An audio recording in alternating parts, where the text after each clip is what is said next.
Bienvenidos a todos y todas a este foro sobre Derecho y Cultura que hemos titulado El Derecho a nuestra cultura puertorriqueña. ¿Está protegido? Que se dirige el licenciado Ariel Hernández Santana y tengo el honor de presidir la Comisión de Actos Públicos y Culturales del Ilustre Colegio de Abogados y Abogadas de Puerto Rico. Este foro se ofrece en el marco de nuestra Asamblea número 182 del Colegio de Abogados y Abogadas de Puerto Rico, bajo el lema Hermandad Legal, Solidaridad, Valentía y Respeto. Para ello tenemos a tres distinguidas panelistas conocedoras sobre el tema.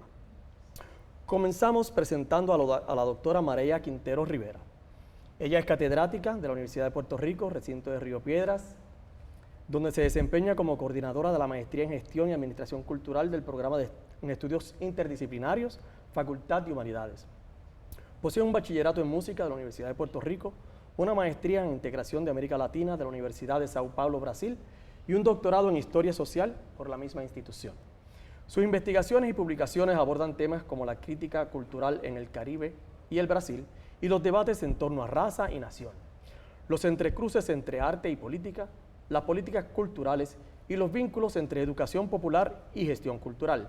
Es autora del libro en portugués A Cor e o Som da Nação, El color y el sonido de la nación, la idea del mestizaje en la crítica musical del Caribe hispano y el Brasil, y coeditora de la Antología del Pensamiento Crítico Puertorriqueño Contemporáneo, publicado por el Consejo Latinoamericano de Ciencias Sociales. Entre los años 2013 al 2015 presidió la Comisión para el Desarrollo Cultural e integró la Junta de Directores del Instituto de Cultura Puertorriqueña y la Junta de Directores de la Escuela de Artes Plásticas y Diseño de Puerto Rico. María, bienvenida a este foro y muchas gracias por estar con nosotros. Saludos, muchas gracias. Seguimos presentando a la dama que está aquí a mi inmediata izquierda. Ella es Yesabeth Vivas Capó. Yesabeth es egresada de la Escuela de Derecho de la Universidad de Puerto Rico, licenciada en Derecho y posee además una maestría en Gestión y Administración Cultural también de la Universidad de Puerto Rico. Su bachillerato es de la Facultad de Ciencias Sociales con concentración en Ciencias Políticas. Me gustaría señalar alguna de su experiencia profesional. Yesabeth trabajó en la Corporación de Acción Civil y Educación como abogada, una corporación sin fines de lucro dedicada a la representación legal gratuita de personas privadas de su libertad en temas cobijados en el pleito de clase Morales Feliciano versus Luis Fortuño et al. También fue gestora cultural, una corporación conocida como Cambio en Clave, exitosa empresa social destinada a proyectos de integración social a través del baile de la salsa. Experiencia cultural dirigida a un público amplio compuesto por niños en escuela elemental, jóvenes, adultos y personas de edad avanzada. También trabajó en la Fundación Segarra, Boherman e Hijos, una fundación privada destinada a proveer becas a estudiantes de escasos recursos económicos para que cursen estudios en diversos colegios alrededor de la isla y ofrecimiento de donativos multiaño a organizaciones sin fines de lucro cuya labor redunda en el bienestar de nuestras comunidades. Actualmente, Yesabeth es asesora programática y directora programática en el Instituto de Cultura Puertorriqueña. Bienvenida, Yesabeth, a este foro. Gracias. Placer tenerte. Gracias. Y también nos acompaña por medio de la magia del Zoom la licenciada Yasha Rodríguez Meléndez. Y si nos permite, ella está a través de la magia del Zoom y quiero presentarlas. La doctora Yasha Rodríguez Meléndez posee un doctorado de la Universidad de Cornell, combinando estudios en arqueología y preservación histórica. También posee un Juris Doctor de la Escuela de Derecho de la Universidad de Puerto Rico. Ha trabajado en proyectos en Centroamérica, Estados Unidos y Puerto Rico. Laboró como especialista en propiedad histórica en la Oficina Estatal de Conservación Histórica con tareas dirigidas a asegurar el cumplimiento de leyes y reglamentos federales, identificación y documentación de recursos culturales y consideración de impactos sobre los mismos. Trabajó además en la División de Recursos Históricos del Departamento de Estado de Florida, brindando información técnica y monitoreando el progreso y cumplimiento de una gran variedad de proyectos referentes a recursos históricos tales como excavaciones arqueológicas y restauraciones de recursos arquitectónicos. Tiene a su haber varias publicaciones y ha fungido como profesora en la Universidad de Puerto Rico y en el Centro de Estudios Avanzados de Puerto Rico y el Caribe. Al presente se desempeña como consultora en el campo de preservación histórica. Así que lo que tenemos por delante es un verdadero manjar en materia de desarrollo y cultura.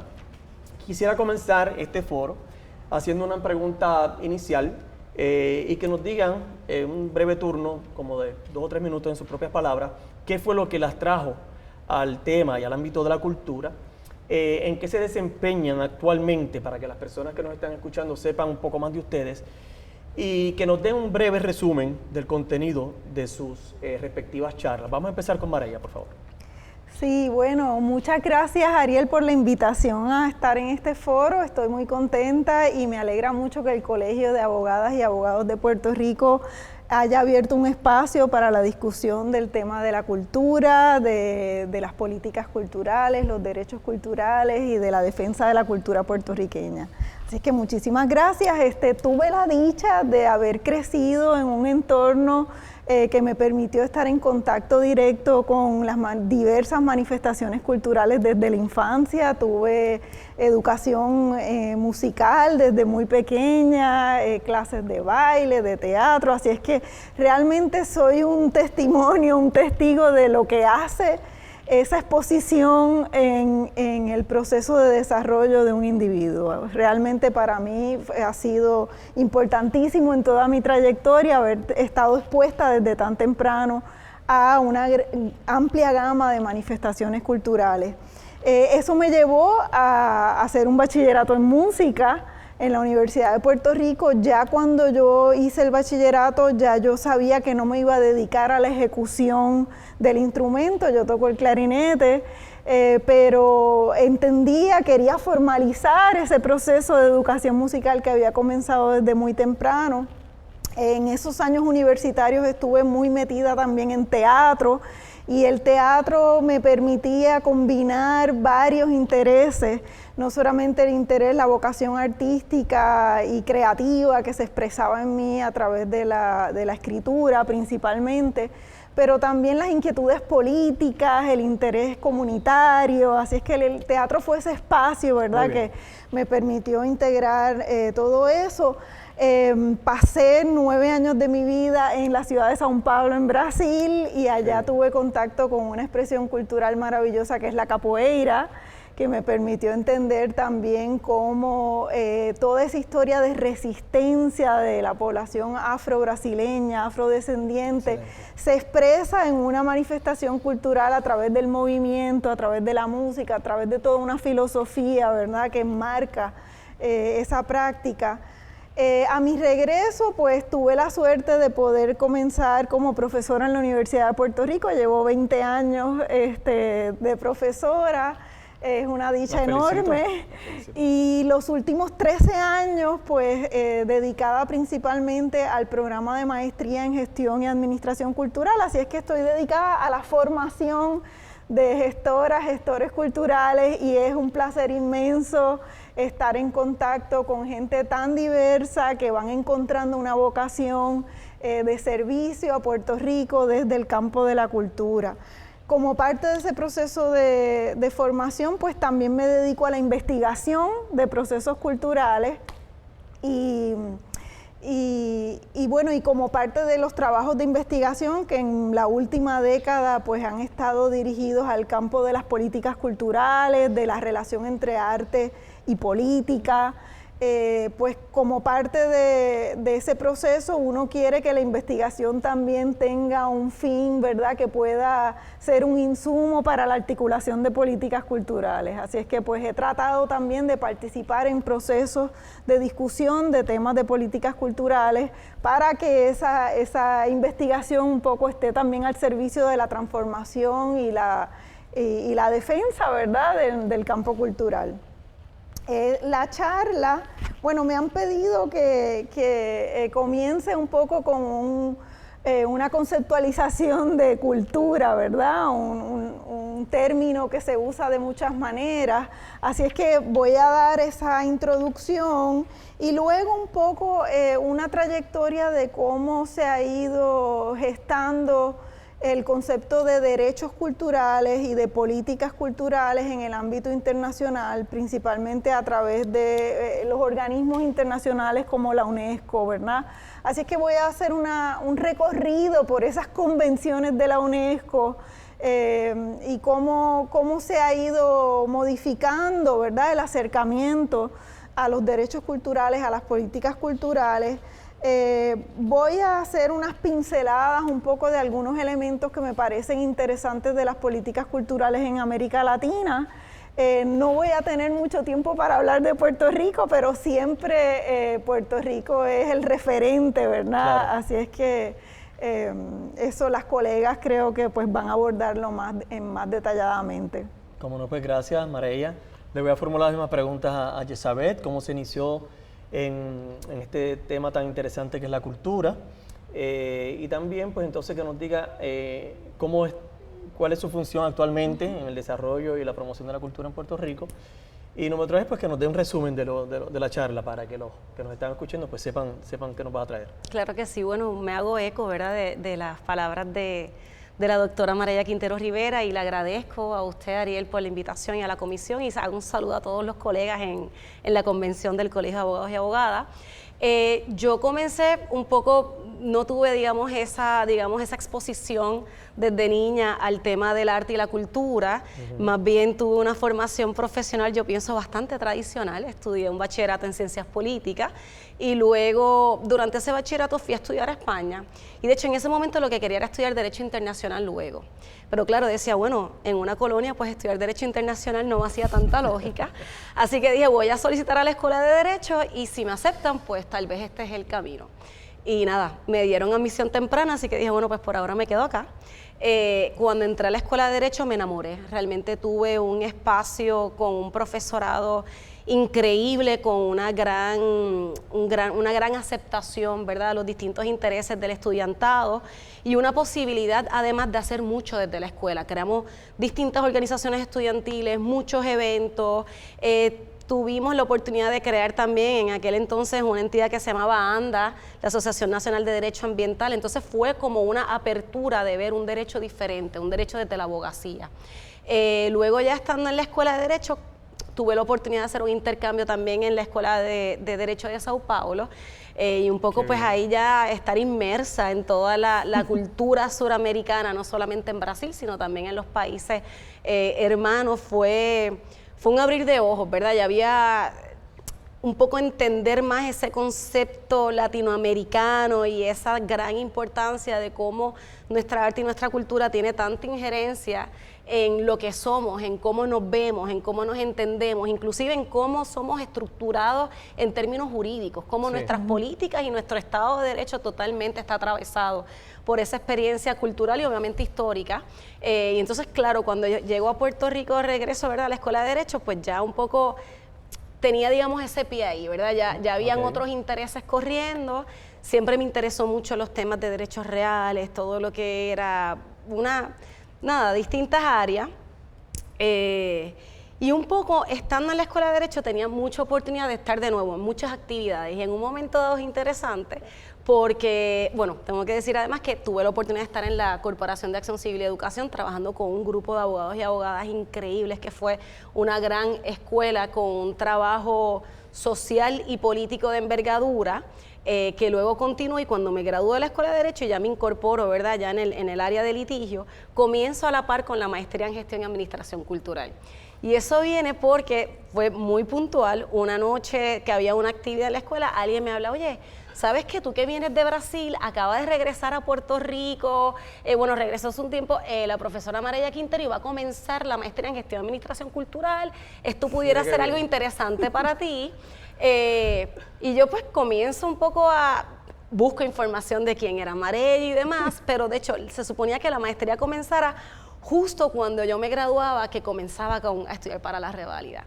Y me acuerdo que en algún momento hubo como un retraso en ese comienzo, y yo estudio para la reválida, y después me aburrí, sentía que solamente trabajar no era suficiente, que necesitaba poder seguir en ese proceso de educación constante.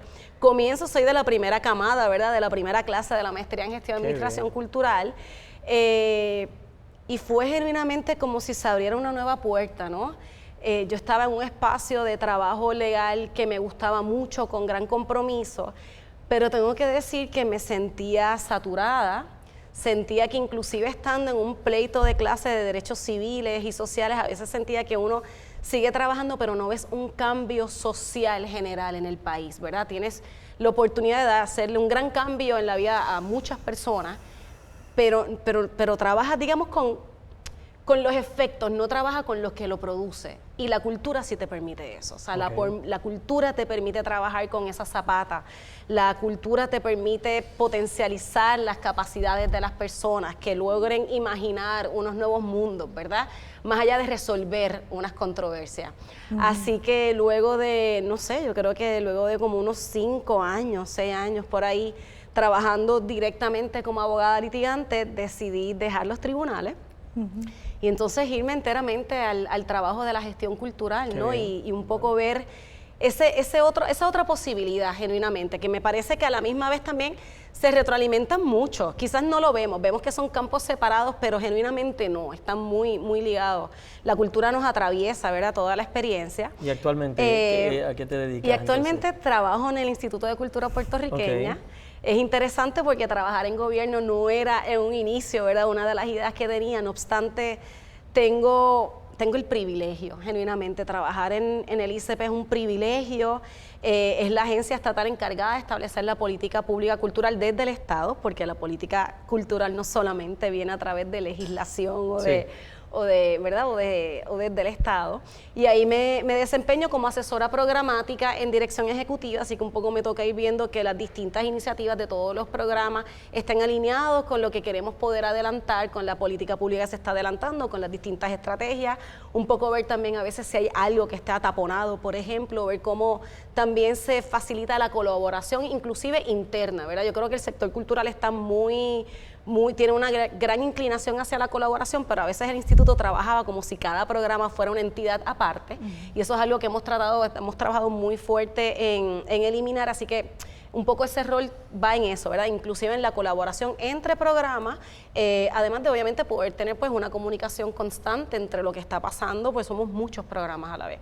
Además soy directora del programa de Artes Populares e Industrias Creativas, así que trabajo con todo lo que es el trabajo del sector artesanal desde el instituto, todas esas ferias artesanales que ustedes ven, pues me toca, ¿verdad?, ese proceso de producción, de trabajo allí con el sector cultural, que es uno de los primeros programas que establece el ICP, y luego la área de industrias creativas, que es el más reciente. Y entonces, desde industrias creativas hemos trabajado más en el tema del emprendimiento cultural, trabajando con lo que es el desarrollo de capacidades a artistas, gestores, gestoras, instituciones, organizaciones, ¿verdad?, empresas, grupos, proyectos, pensando en poder ser facilitadores de unas áreas de conocimiento que no siempre se tienen, sea ya o en la academia cuando uno está dentro del espacio cultural, o inclusive cuando ya uno está directamente en la gestión. Y la idea es un poco poder crear, ¿verdad?, una mentalidad que busque traer un mayor aprovechamiento de los recursos que están disponibles, sean humanos, sean económicos,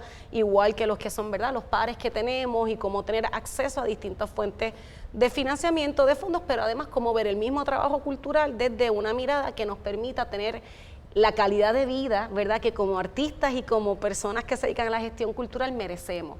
Con la idea de que, ¿verdad?, siempre digo que lo que yo más quiero es que en el día de mañana, cuando haya un joven, una joven que le diga a su familia que se va a dedicar al arte y la cultura, no haya ninguna preocupación. Exacto. Y que para nada nadie piense vas a morir de hambre, sino que realmente vean el valor y además la posibilidad profesional dentro del campo cultural. Así que, ¿y el contenido de tu charla? Pues bueno, yo un poco voy a ir a la otra parte, ¿verdad? Voy a comenzar,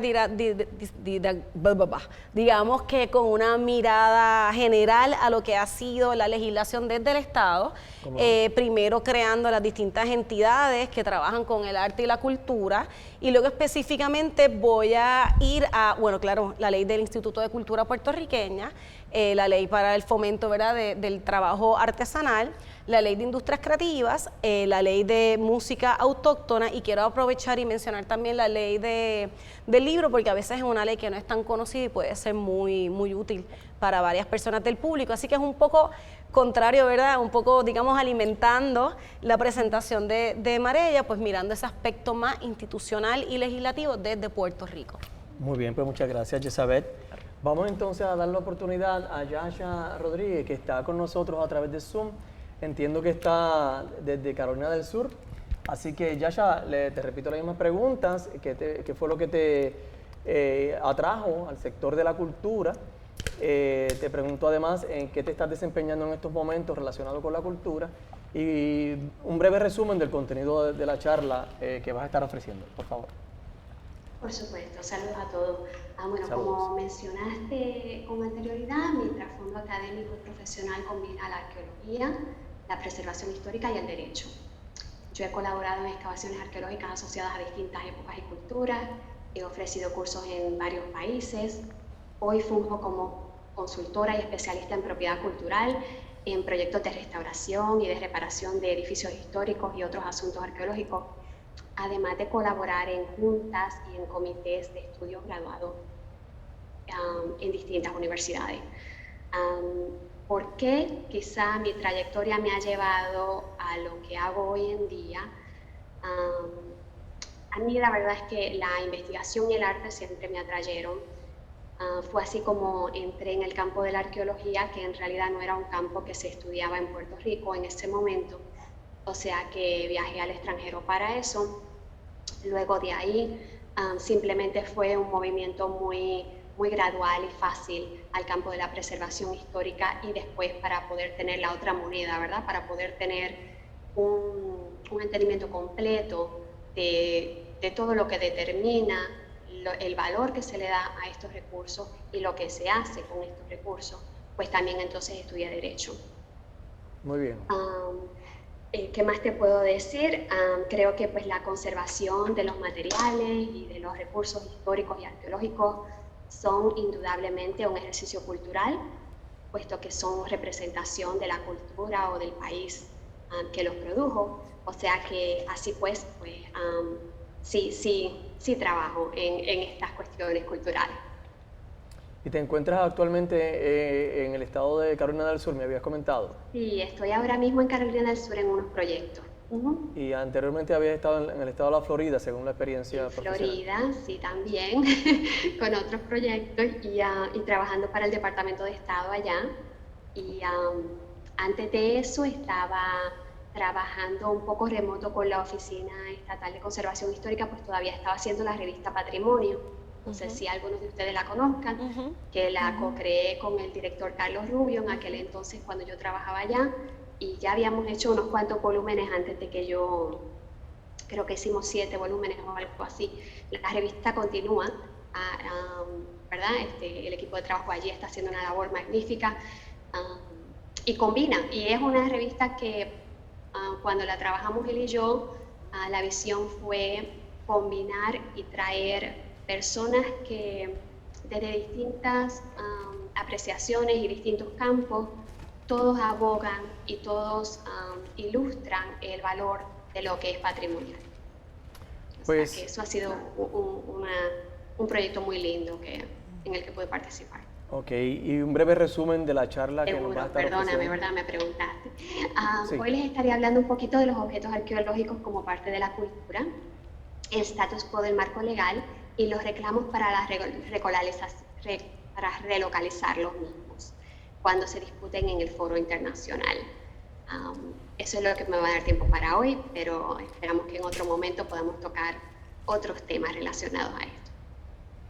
Pues nosotros vamos a alterar un poco el orden debido a que queremos asegurar que tenemos buena conexión contigo en Carolina del Sur y no vaya a ser que después tengamos algún problema técnico en la conexión. Y nos gustaría entonces que empezaras con la charla que tenías preparada para los oyentes en este foro. Así que Yasha, tienes la palabra para comenzar, por favor. Bueno, pues muchísimas gracias. De nuevo, gracias a todos, gracias a ti, licenciado, por la invitación y a los oyentes. Esperamos que esto sea como una ventana, ¿verdad?, para despertar el interés y la participación en estos asuntos culturales. Bueno, indudablemente el material arqueológico, por ser manifestación tangible de un grupo o un país, es parte esencial de la cultura. Cuando se discute sobre el conflicto entre naciones por la propiedad y posesión de objetos arqueológicos patrimoniales, se descansa en la idea de que el patrimonio cultural es expresión de nacionalidad y que en el material arqueológico es uno de los que encarna esos aspectos históricos, culturales y de identidad. Aún así, Existen percepciones encontradas sobre la legitimidad de los reclamos y la viabilidad de relocalizar los materiales. Por lo general, los reclamos del país de origen se sustentan en que hubo ilegalidad del traspaso o el costo cultural, educacional, moral o económico que sufre el país al haber perdido esos materiales. Los fundamentos contrarios generalmente descansan en la legalidad de la obtención del objeto, el rol del país custodio en salvaguardar el mismo y otros asuntos como el acceso al público mundial y demás. El patrimonio arqueológico incluye, como saben, el material mueble, como artefactos y objetos, restos humanos, restos inmuebles, y en cuanto a los sitios arqueológicos, estos también forman una gran parte de la discusión y por lo general se asocian a la historia e identidad de un grupo. Están hablando mucho de esto ahora mismo en los medios, por ejemplo, con las invasiones de guerra se ve la destrucción de un patrimonio edificado, que también es muy preocupante porque borra en esencia parte tangible de esa cultura y de ese país, ¿verdad? Otras veces también podemos ver que la destrucción resulta por desatención, falta de mantenimiento, falta de recursos económicos y técnicos, ¿no?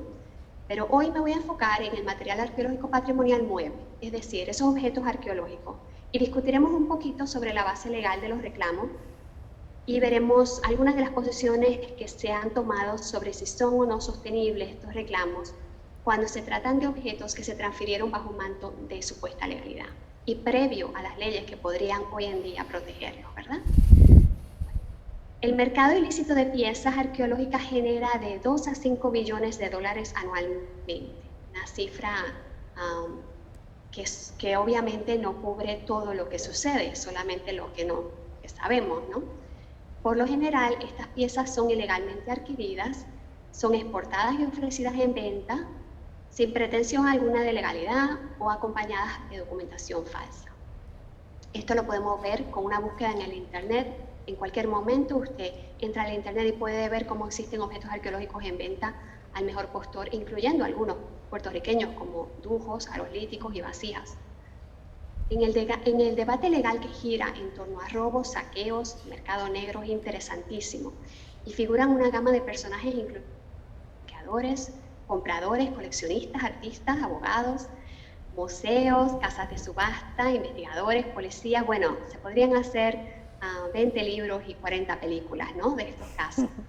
Y terminología muy familiar a estudiantes y practicantes del derecho, como por ejemplo robo, apropiación ilegal, posesión, traslado, exportación, ¿verdad? Y el concepto de pedigrí, que aquellos que hemos trabajado o colaborado con museos conocemos bien, que tiene que ver con la cadena de vida del objeto, ¿verdad? Y la ausencia o presencia de documentos que acreditan la posesión legal del que los posee. Existen innumerables objetos arqueológicos y también secciones de recursos inmuebles, pedazos de edificios también, de construcciones, a través del mundo que son custodiados por países que son distintos a su país de origen. Y muchos de estos salieron de su país previo a la creación de instrumentos legales que pudiesen protegerlos o que tratasen este tema, ¿verdad?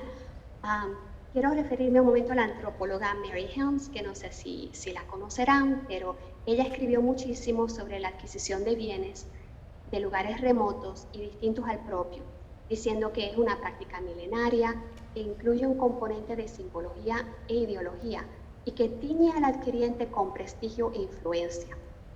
Esta práctica, como dijimos, milenaria, puede servir para demostrar poder sobre otras áreas, y así lo ha hecho. Poder sobre otros sitios, individuos, capacidad geopolítica, económica. Helms se refiere a esto como una de poder vía la acumulación de objetos foráneos, lo que viene muy al caso, ¿verdad?, al tema de hoy. Casi todas las naciones, si buscan hoy, se hacen una investigación legal, han creado sus propias leyes para la protección del legado arqueológico, pero usualmente estas leyes no son retroactivas. Por ejemplo, y esto a modo de pájaro, ¿no?, en el andamiaje legal de Puerto Rico se incluye la creación de agencias y leyes que velan por el patrimonio. Entre estas están, y simplemente las voy a mencionar por razón del corto tiempo que tenemos hoy, pues la ley que en 1942 establece la Junta de Planificación, la ley que establece el Instituto de Cultura en el 1955 con el fin de preservar y promover valores culturales y así también la investigación y determinación del valor histórico de propiedades, la ley 10 de 1987 que establece el Consejo para la Conservación y Estudio de Sitios y Recursos Subacuáticos, que funge para investigar, documentar y proteger y conservarles, ¿no? Y quizá la más conocida, la Ley 112 de 1988, que establece el Consejo para la Protección del Patrimonio Arqueológico Terrestre y que incluye la prohibición de sacar de la isla material arqueológico sin permiso de este pueblo, entre muchas otras cosas. Una ley bastante extensa. Entonces también no se nos puede quedar fuera las ordenanzas municipales que han sido de gran utilidad, penalizando el saqueo de objetos arqueológicos en el contexto local. Obviamente el Código Penal también trata en algunas instancias estos casos. Y podríamos mencionar que en 1991 se autorizó por ley a los gobiernos municipales a proteger sitios arqueológicos y distritos a través de sus planes de ordenación territorial. Y también hemos colaborado con algunos municipios en eso.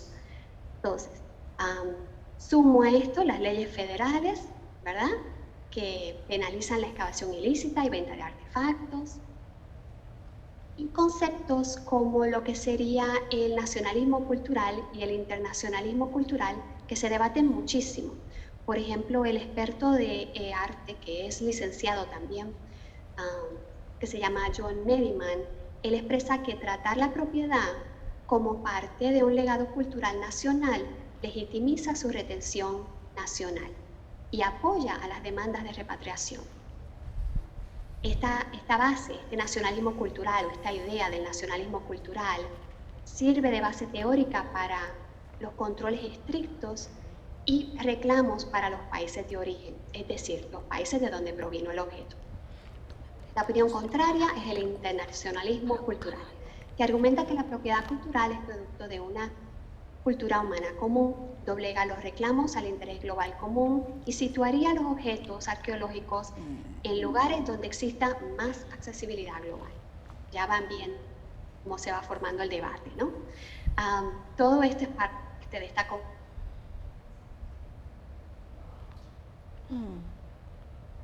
Vamos a poner unas otras que son relevantes, como, y no voy a entrar mucho en tema, pero por ejemplo, la Declaración de los Derechos Humanos de 1948 presenta por primera vez el derecho cultural como uno fundamental de todo individuo. Esto es clave. En 1954 está la Convención para la Protección de Bienes Culturales en caso de conflicto armado, una que hoy en día es muy relevante, ¿verdad? Sostiene que la protección requiere medidas a nivel local y colaboración internacional. En 1970, la Convención sobre las medidas que deben adoptarse para prohibir e impedir la importación y exportación de propiedades ilícitas también es relevante, pues habla sobre el hecho de que cada estado puede designar sus propios y debe designar sus propios objetos que considera importantes para la arqueología, la historia, la literatura, el arte, la ciencia, ¿verdad? Y prohíbe y trata sobre la protección de estos materiales.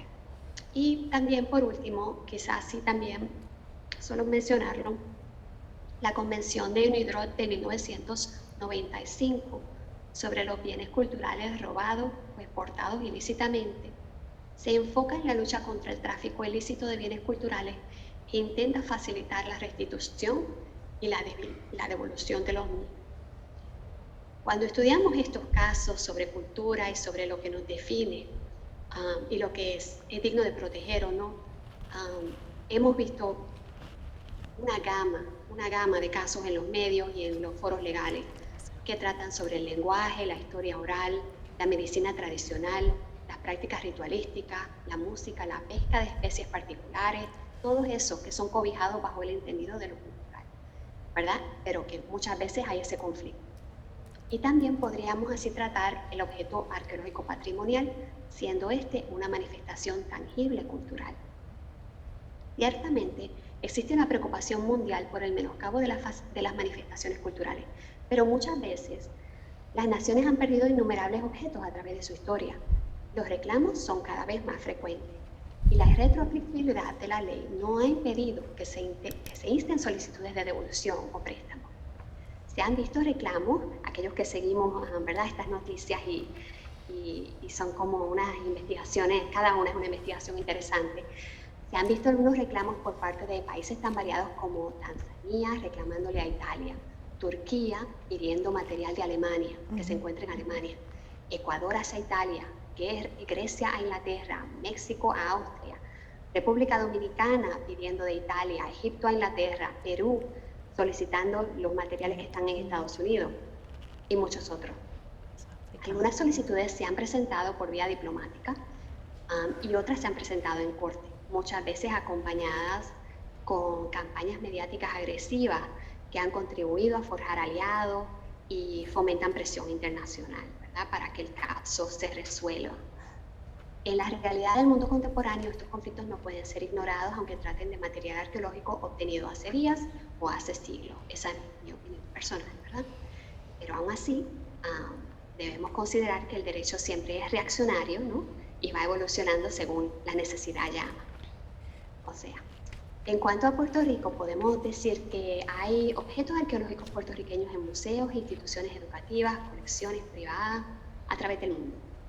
Los que hemos hecho trabajo de investigación arqueológica, hemos ido a un sinnúmero de museos fuera de nuestro país para tener acceso a material que nunca podríamos ver en casa, ¿verdad? Y estos han sido obtenidos, algunos, a raíz de eventos culturales y la situación colonial, digamos, el coleccionismo, el saqueo, la investigación, venta, donaciones, ¿verdad? Un sinnúmero de situaciones. Cada caso es distinto. Y cada caso acarrea una evaluación íntrica sobre el estudio de las leyes aplicables, además del estudio del pedigrí, incluyendo la proveniencia del bien, las fechas de traspaso, la cadena de condiciones bajo las cuales llegó el objeto o pasó el objeto de mano a mano hasta donde hoy se encuentra y demás. Hace unos cuantos años, la doctora Paola Chapacasi y esta servidora, somos muy amigas, llevamos a cabo un ejercicio evaluando la solidez de un reclamo a la restitución de una colección arqueológica puertorriqueña albergada en Estados Unidos. Queríamos hacer esto a modo de un ejercicio, a ver si podíamos, al evaluar, ver cuál sería la situación idónea y el curso de acción apropiado. En la colección de la que estábamos tratando fue donada en herencia, o sea, de un modo legal, en 1874, o sea, previo a todas estas leyes y disposiciones y convenios que he mencionado, al Smithsonian en Washington, ¿verdad? Nuestro análisis devenga una situación muy interesante, puesto que Puerto Rico, al ser parte de Estados Unidos, no necesariamente puede exigir el movimiento de ese material a la isla, pues ese material se encuentra dentro de los Estados Unidos, ¿no? También exploramos si Puerto Rico podría entablar un reclamo internacional al ser, de nuevo, nuestra parte política y nuestra situación actual no nos permite necesariamente esa vía. Al momento, la vía más lógica para la obtención de material que salió de la isla previo a esas leyes vigentes y con el pedigrí sería la diplomática, junto a algunos acuerdos de préstamo para exposición y retención del material.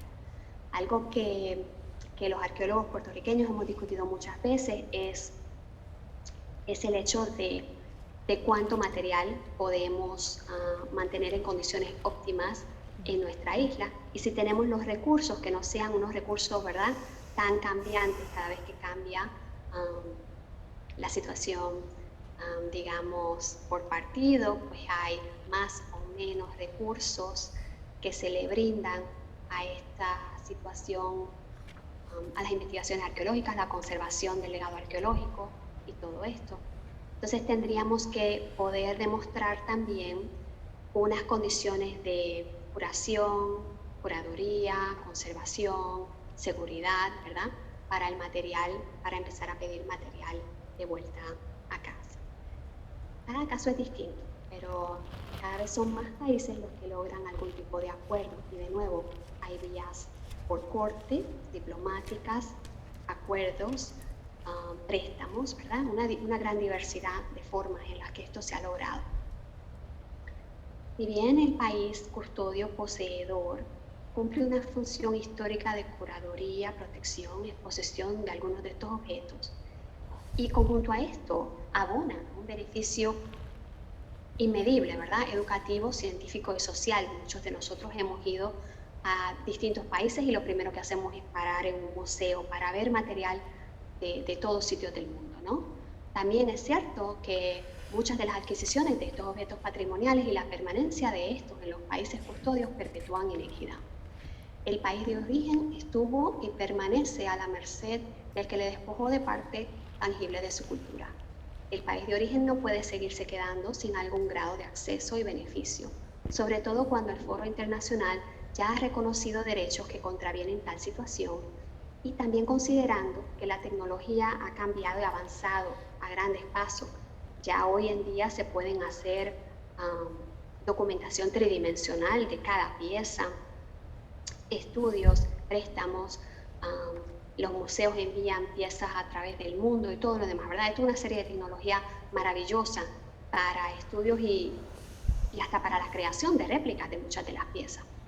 Bueno, a ver si les dejo con todo eso, un poco de pensamiento en cuanto a la importancia de los objetos patrimoniales como parte inescapable de la cultura de un país y de un pueblo, y que esto haya despertado el interés de todos por estos temas. Espero poder después, si algunos tienen alguna pregunta, pueden, le dejaré mi información de contacto al licenciado y siéntanse en libertad de escribirme en cualquier momento si quieren hablar más de estos temas. Muchas gracias. Cómo no, gracias a ti, Yasha, por esta charla tan interesante. No cabe duda de que la arqueología es parte de la cultura nacional de un pueblo. Aquí en Puerto Rico todos tenemos en nuestro imaginario colectivo el sol taíno, el coquí taíno, el semí, y qué pena, ¿verdad?, que estos objetos arqueológicos que puedan ser sacados de Puerto Rico, nosotros como país, dado la situación colonial que tengamos, si alguien los saca fuera del contexto de territorio norteamericano, pues tengamos que depender de las autoridades federales para hacer ese reclamo, según la charla que nos estás ofreciendo. Así que si los artefactos arqueológicos están protegidos, eso es algo que es sujeto a debate, ¿verdad? Y que ciertamente vamos a contar contigo, Yasha, para que nos sigas orientando sobre este tema tan interesante, que por ahí también tenemos que hablar en un futuro sobre los edificios históricos. Sí, por ahí seguro, tenemos seguro. Y los sitios en sí, seguro, y el valor de los sitios en sí y el uso que se le podría dar a esos lugares también. Es ciertamente muy interesante por esto de que pues también hay estas fechas de vigencia de las leyes, ¿no?, que evitan que todo se vea de la misma forma, todo se pueda tratar de la misma forma y que los procesos sean iguales siempre. Entonces, pues lo hace más interesante, pero también obviamente lo hace mucho más difícil, lo hace mucho más difícil. Aun cuando hay leyes muy buenas puertorriqueñas hoy en día, pues no siempre de nuevo tratan hay que ejecutarlas, claro que antes sí. de.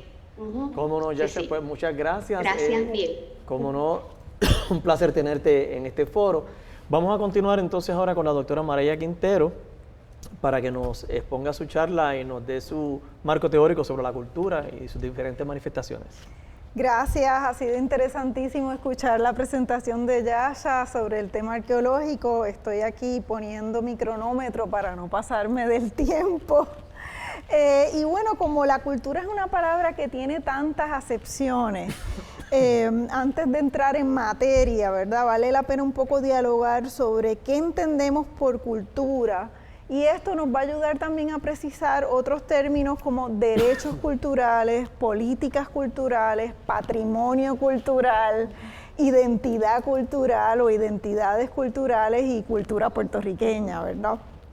Y bueno, la idea no es establecer una única definición de cultura, sino más bien entender cómo es que este concepto ha venido siendo utilizado por distintas tradiciones de pensamiento y cómo los significados que le damos al concepto de cultura encarnan ciertas visiones de mundo y es importante estar consciente de ellas cuando usamos el concepto.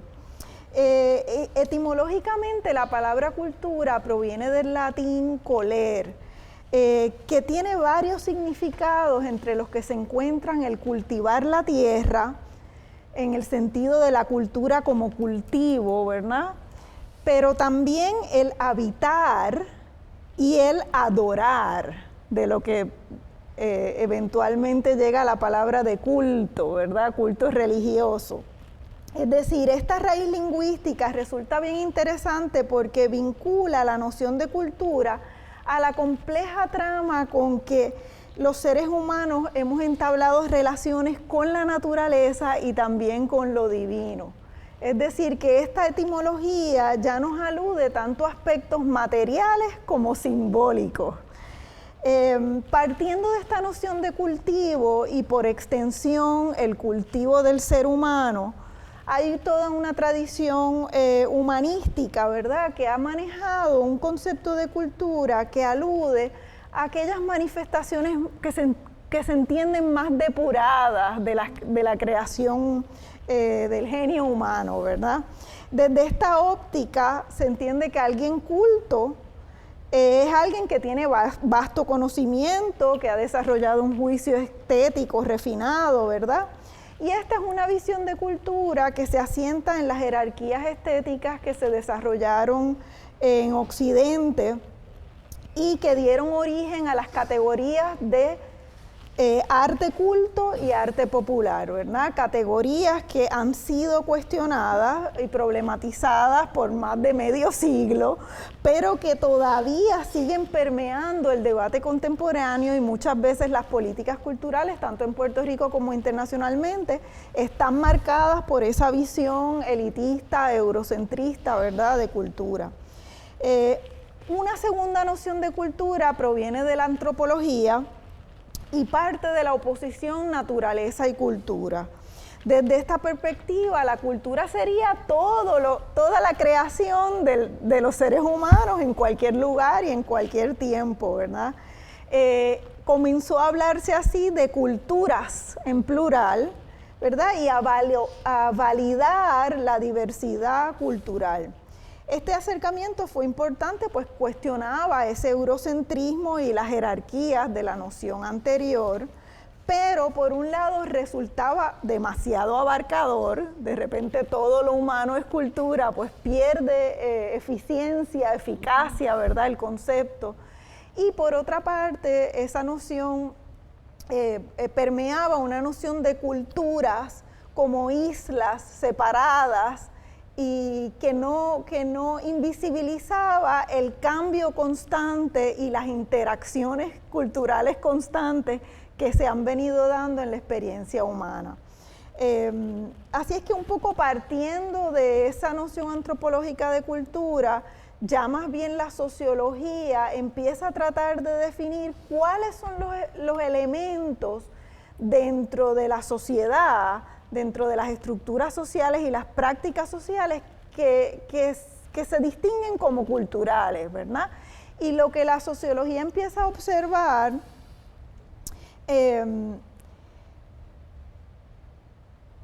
es que la mayor parte de las prácticas y estructuras sociales tienen una dimensión pragmática, pero además de esa dimensión pragmática tienen como una especie de residuo, algo adicional que es inexplicable.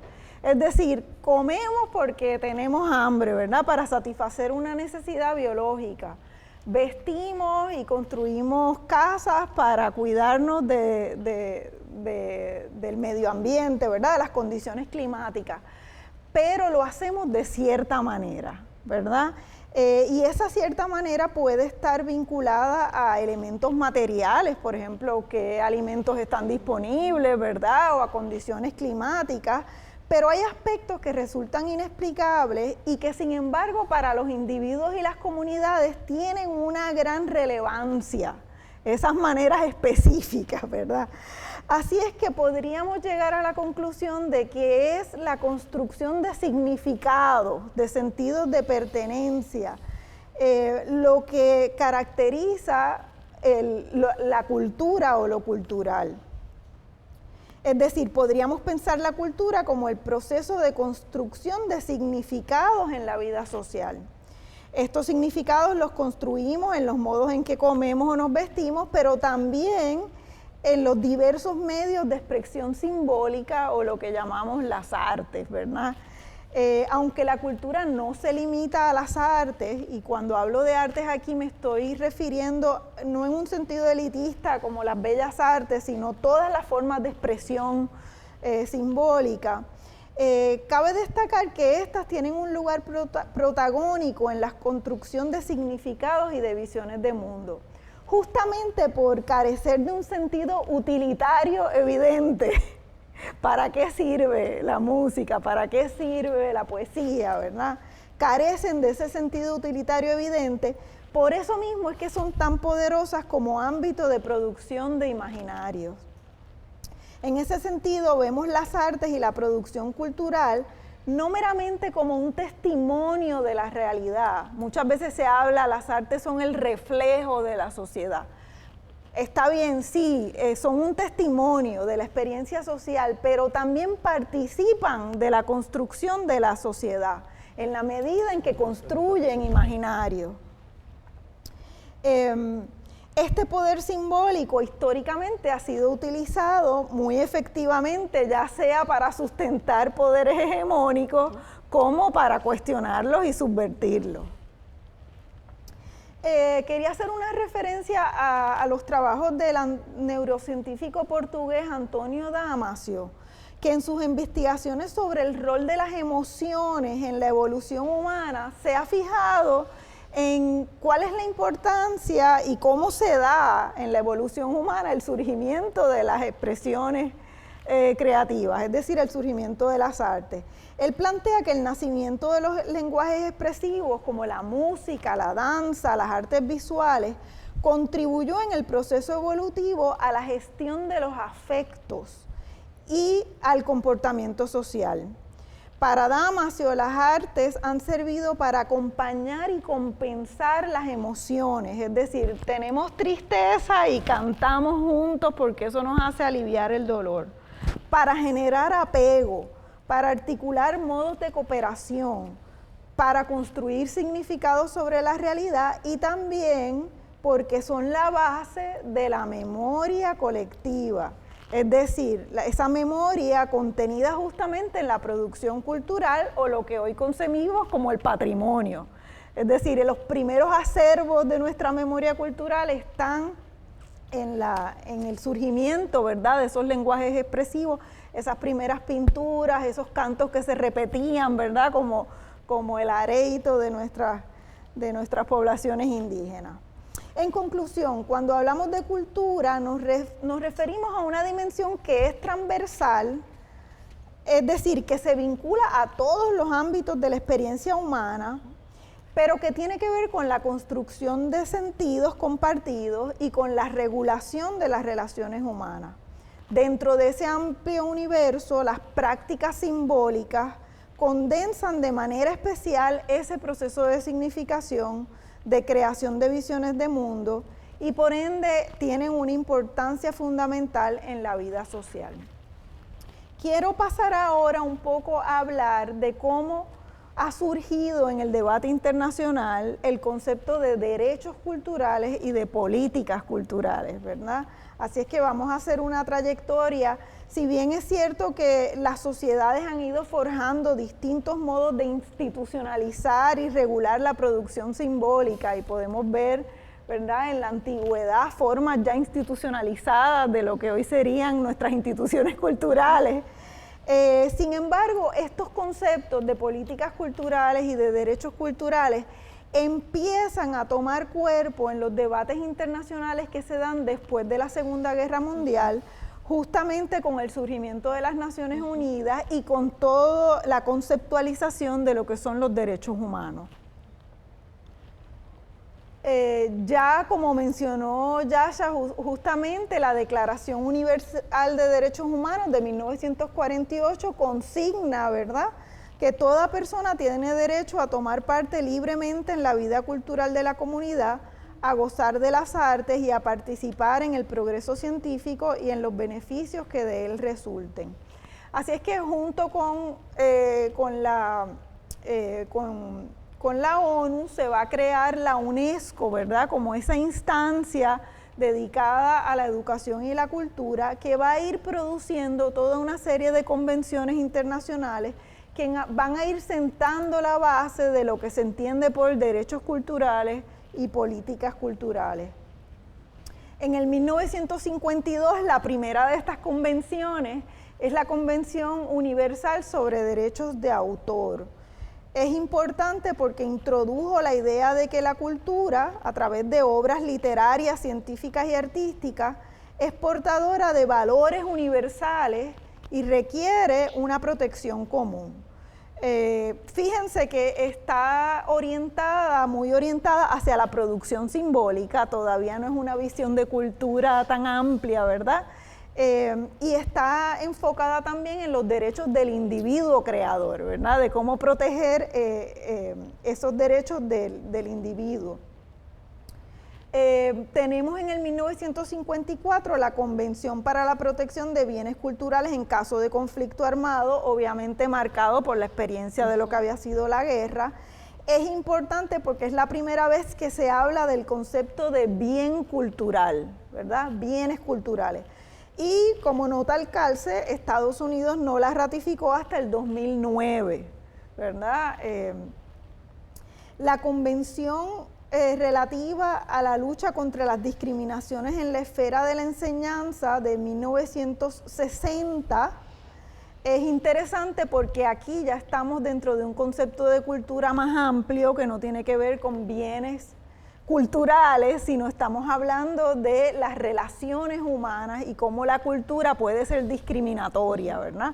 Así es que define el concepto de discriminación y Estados Unidos no la ha ratificado todavía, ¿verdad? Cercana a esta viene la Convención sobre la Eliminación de todas las formas de discriminación racial en 1965. Ya como vemos en la década del 60 hay un acercamiento al tema de la cultura que tiene que ver de nuevo con este concepto más antropológico. El Pacto Internacional de Derechos Económicos, Sociales y Culturales de la ONU de 1966 se da en el marco ya de las luchas por la autodeterminación e independencia de muchas colonias, ¿verdad? En África, en Asia. Así es que es ahí donde se afirma el derecho a la autodeterminación de los pueblos, ¿verdad? Todos los pueblos tienen el derecho de libre determinación y en virtud de este derecho establecen libremente su condición política y proveen asimismo a su desarrollo económico, social y cultural, ¿verdad? Es la primera vez entonces donde hay un derecho colectivo, ¿verdad? Ya no es reconocerle el derecho al autor, sino reconocer el derecho a los pueblos, a su autodeterminación, no solamente política, sino cultural.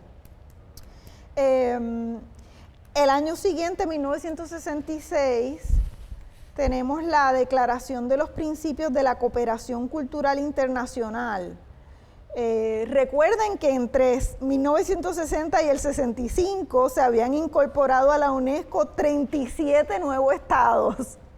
Así es que obviamente es el momento de las independencias, el tema de la descolonización está muy presente y surge, ¿verdad?, el debate sobre las grandes disparidades y cómo la cooperación cultural internacional puede apoyar, ¿verdad?, y atender el tema de las desigualdades en el marco de la cultura.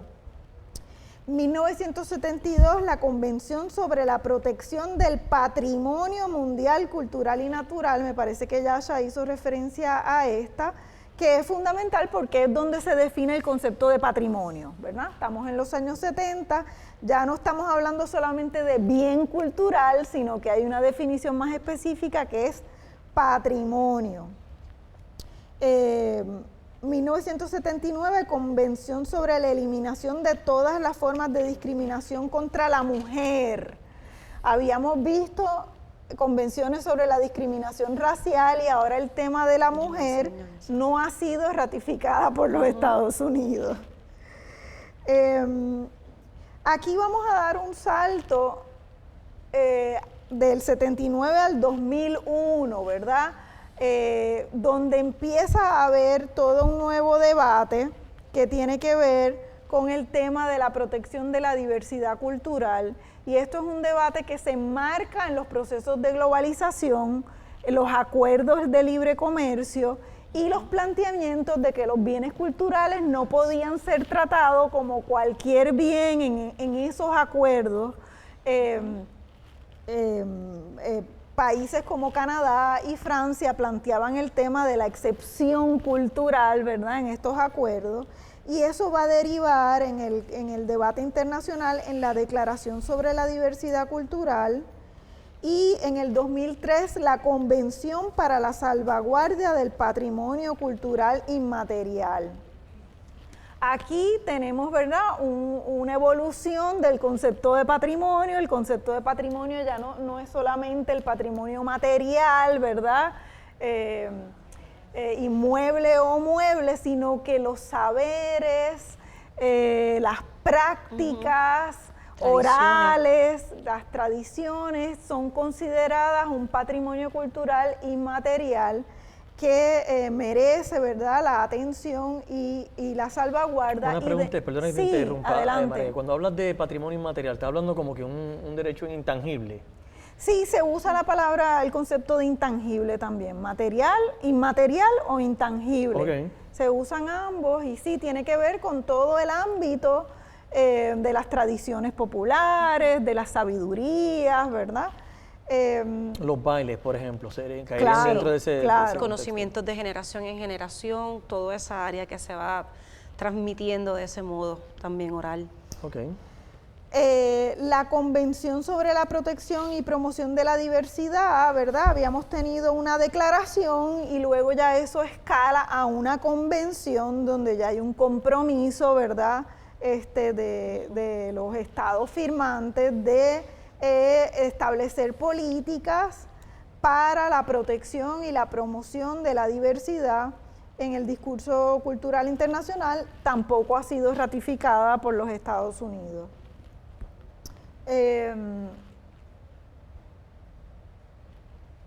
Bueno, en la línea de la protección de derechos de poblaciones específicas, ¿verdad?, está en el 2006 la Convención sobre la Protección de los Derechos de las Personas con Discapacidad,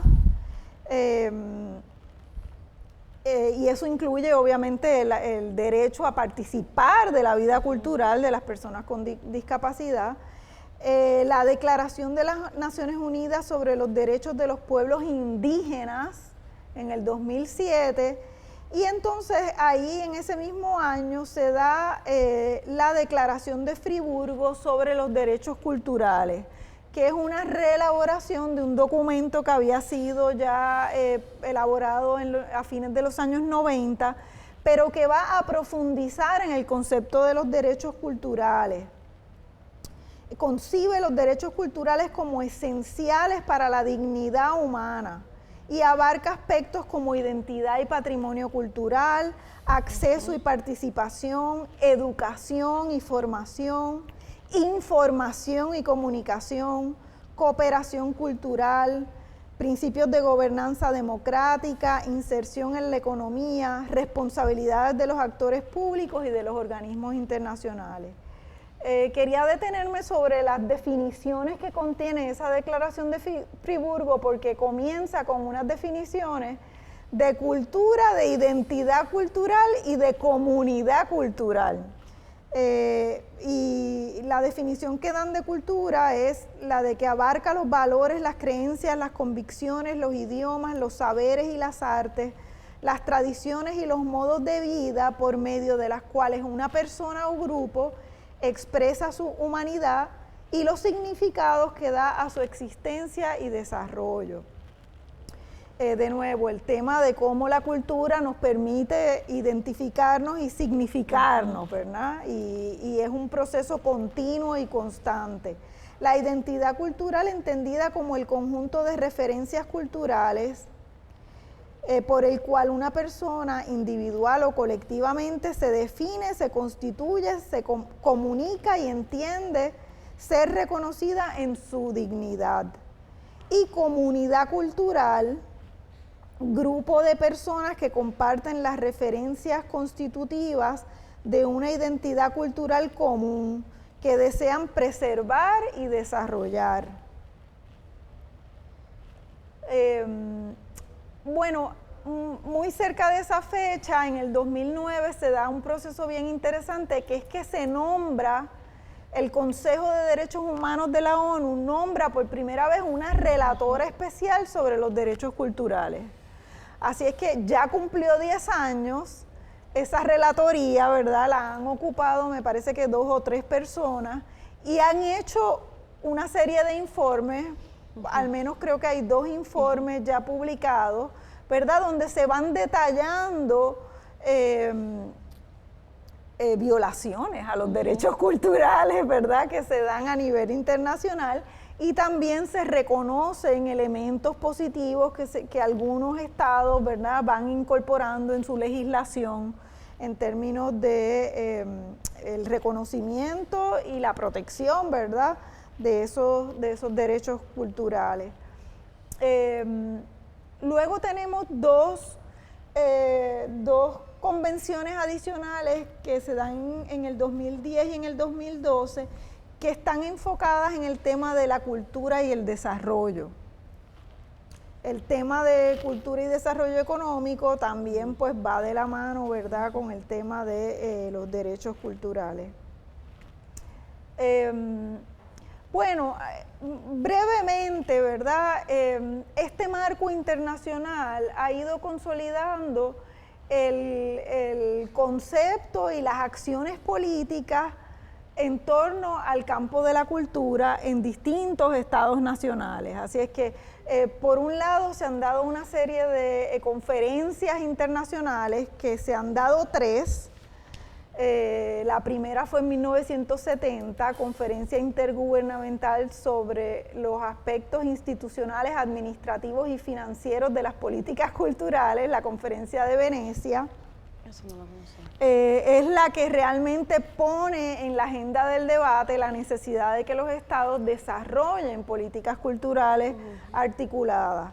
La Conferencia Mundial sobre Políticas Culturales, Mundiacorte en México, 1982, enfatiza en el aspecto de las identidades culturales y plantea también una visión bastante más amplia de cultura.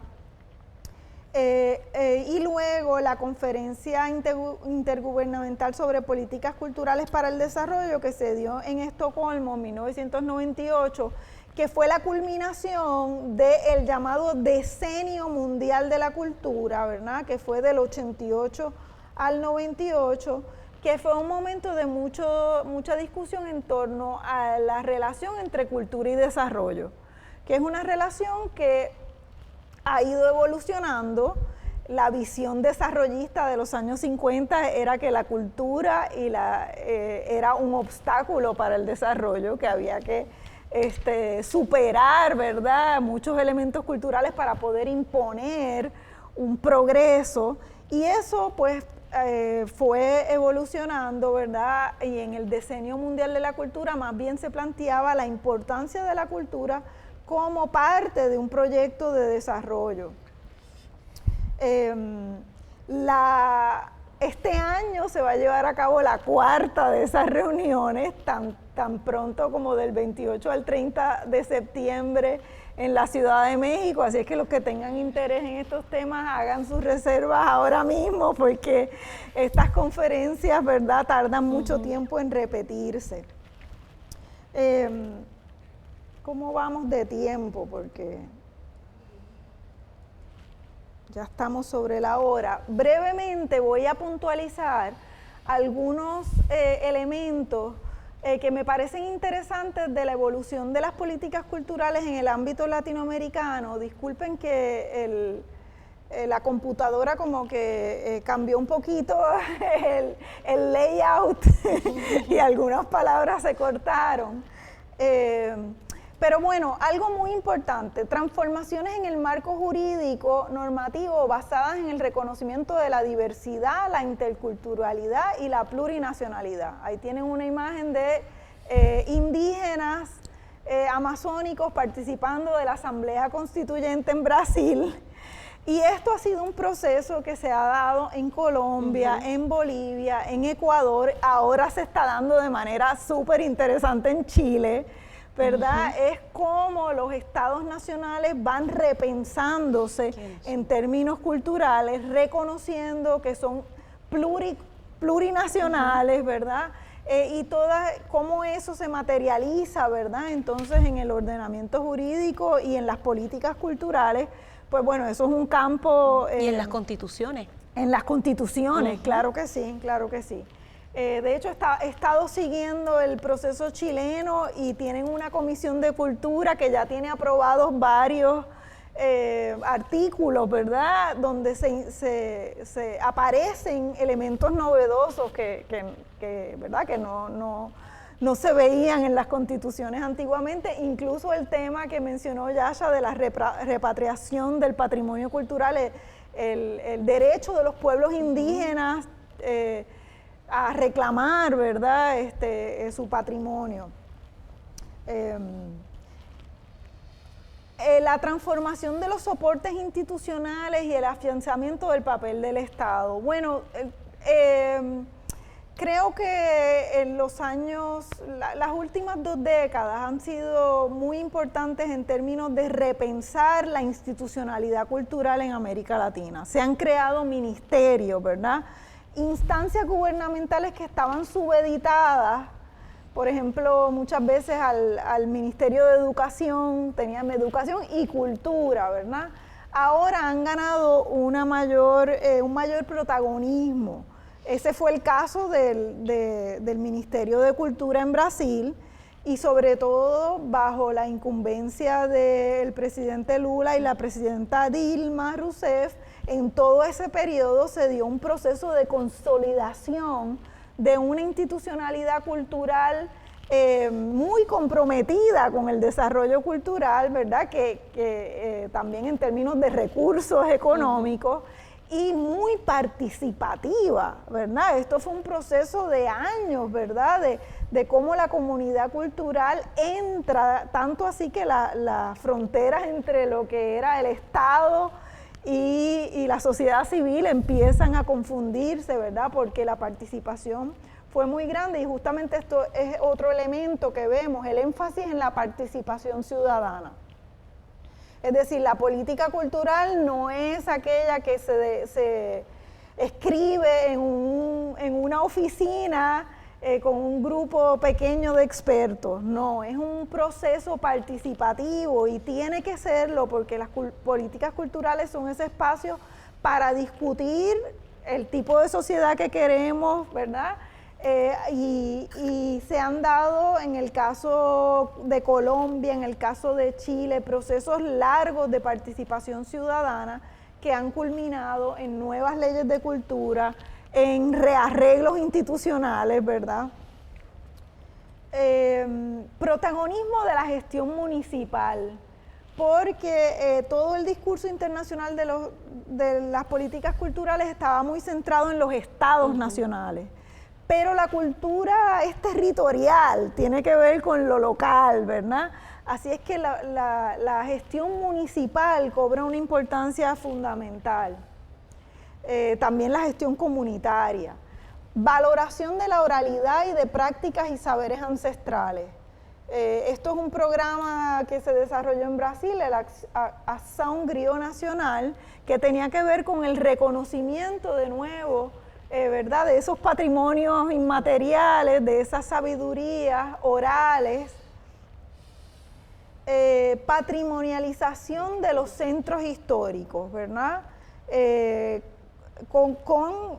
tiene una gran importancia para la preservación del patrimonio edificado, pero que a veces puede tener consecuencias peligrosas como la comercialización excesiva del patrimonio, que también es un proceso que hemos visto, ¿verdad?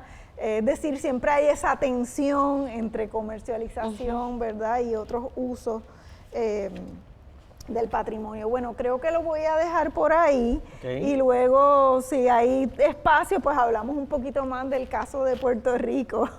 Como no, bueno, entiendo muy interesante la definición amplia de la cultura. Ciertamente me gustó mucho lo que hablaste sobre la Friburgo, una escritora, ¿no?, sobre cultura, que habla que el derecho cultural es esencial para la dignidad humana. Y ciertamente yo siento que nosotros como puertorriqueños tenemos una identidad nacional muy particular y es importante pues poder preservar esas expresiones culturales que nos caracterizan y respetar también la diversidad dentro de, porque son múltiples expresiones culturales. Le quiero dejar entonces ahora el turno a Yesabeth. Yesabeth, como dijo en su turno inicial, pues trabaja actualmente para el Instituto de Cultura Puertorriqueña, que se creó en 1955. Sabemos que el Instituto de Cultura Puertorriqueña en su inicio y décadas posteriores pues tuvo un papel protagónico en la preservación y el desarrollo de diferentes expresiones culturales en Puerto Rico. Quisiera entonces pues, que Yesabeth nos dé su visión y nos explique desde su punto de vista y desde su posición actual todo lo que conoce sobre la cultura. Adelante. Claro. Bueno, voy a comenzar primero, antes del instituto inclusive, hablando un poco de la DIVETCO, ¿verdad? Que yo creo que es ese gran programa, ese primer programa donde desde el gobierno lo primero que hacen es contratar dramaturgos,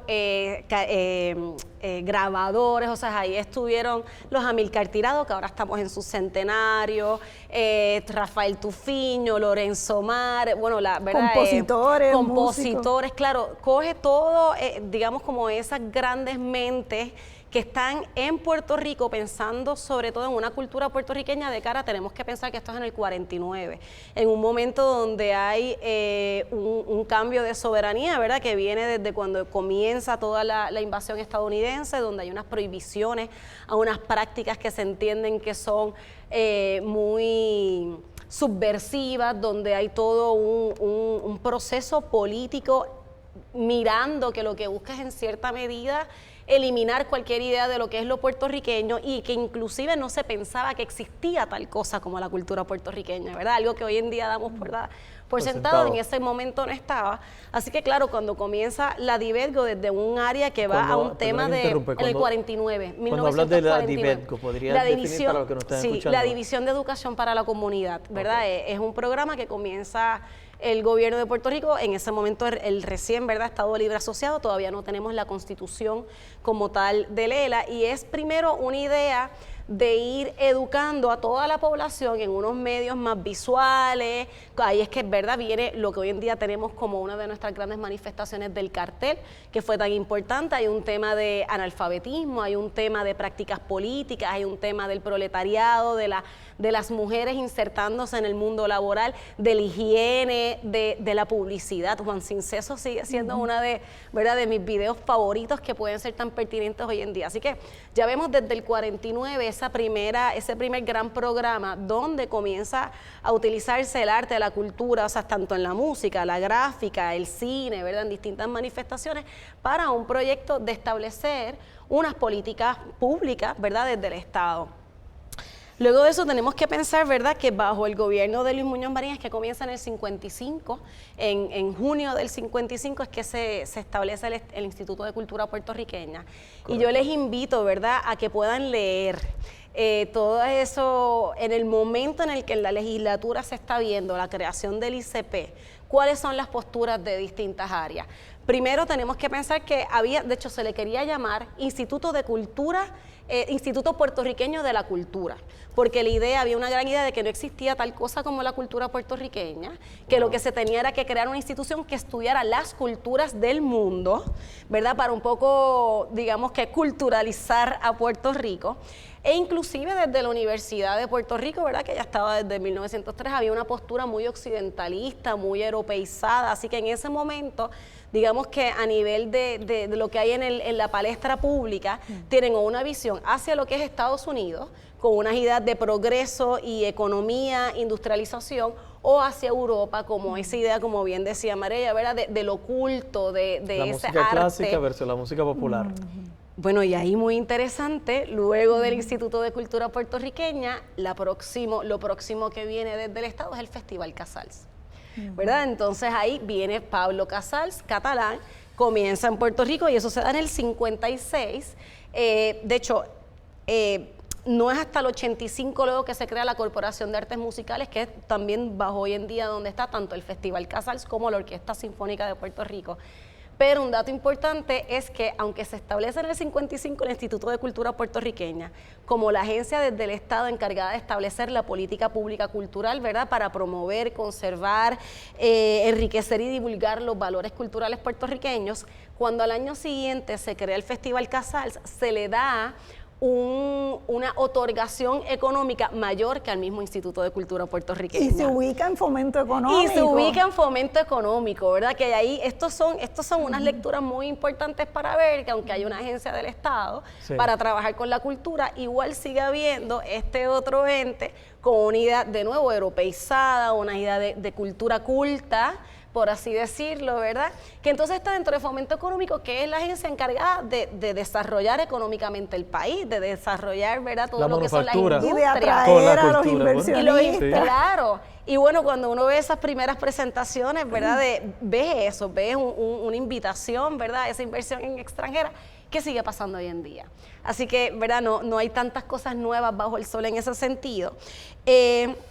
Luego viene entonces, ya es que viene la Orquesta Sinfónica de Puerto Rico, que de nuevo viene en el 57, bajo fomento, después es que entonces ya se crea la Corporación de Artes Musicales, en el 85, donde está actualmente. Tengo que decir, disculpa, que en ese proceso del 49 también es que viene la ley de zonas históricas.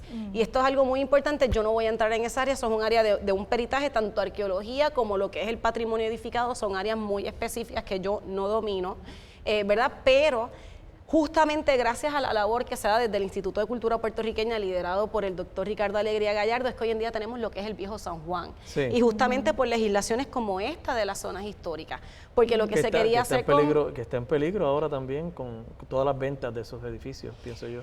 Bueno, eso es un tema también muy importante de cómo el mercado empuja al aspecto la comercialización legal. Ahí terminó, ¿verdad? Ahí terminó la presentación de Varela, justamente, la comercialización del patrimonio. Sí. Pero en un momento dado lo que se quería era que Viejo San Juan fuera como un nuevo Miami, ¿verdad? Y no es el Viejo San Juan que tenemos hoy en día, era un Viejo San Juan de marineros, era un Viejo San Juan de prostitución, era un Viejo San Juan sucio, eso es lo que, ¿verdad?, lo que uno va leyendo en todas esas crónicas de ese entonces. Así que hay un proceso muy importante, no solamente de proteger, sino de cambiar la mentalidad de por qué esto es importante, que son cosas que seguimos teniendo que hacer hoy en día, y por eso estos convenios también son tan importantes, ¿verdad?, tan necesarios para comenzar a mirar desde otro modo y valorizar, ¿verdad?, desde otro modo. Luego viene la creación de WIPR, tenemos también lo que es el Conservatorio de Música de Puerto Rico, que también se crea bajo fomento, adscrito a fomento en el 59, y no es sino hasta el 95 que se convierte como tal en una corporación autónoma, que hoy en día es el mayor centro universitario de educación de profesionales de la música en Puerto Rico. Y los grandes profesionales que ha producido. Claro. Y sigue produciendo. Y sigue produciendo. Luego en el 66 viene la creación de la Escuela de Artes Plásticas, en ese momento adscrita al Instituto de Cultura Puertorriqueña, no es sino hasta el 90 que se convierte en una corporación autónoma, y hoy en día además Escuela de Artes Plásticas y Diseño, ¿verdad? Esa parte de diseño en aquel entonces no estaba. En el 80 se crea el Centro de Bellas Artes. Luego en el 85 la Corporación de Artes Musicales, que ahí es, como les decía, que entonces lo que recoge luego el Festival Casals y la Orquesta Sinfónica de Puerto Rico, además de otros programas, ¿verdad?, de educación musical, de trabajar con orquestas juveniles, ¿verdad?, y distintos proyectos. Tenemos que pensar también en el distrito de convenciones que se da en el 2000, es obviamente una de las propuestas del Estado en el tema ya tal vez más de entretenimiento, pero también está el tema de arte y cultura, ¿verdad? Además de deporte, que es otra de esas manifestaciones que siempre anda por ahí, hay un gran, ¿verdad? Hay una gran relación. Pues dentro de todo eso, antes de la ley ¿verdad? del distrito de convenciones, muy importante, tengo que traer la ley 166 de 1995, que es la ley para el fomento del desarrollo artesanal, que eso es una de las grandes áreas que a mí, por ejemplo, dentro del instituto me toca trabajar. Es una ley que ciertamente necesita una gran revisión.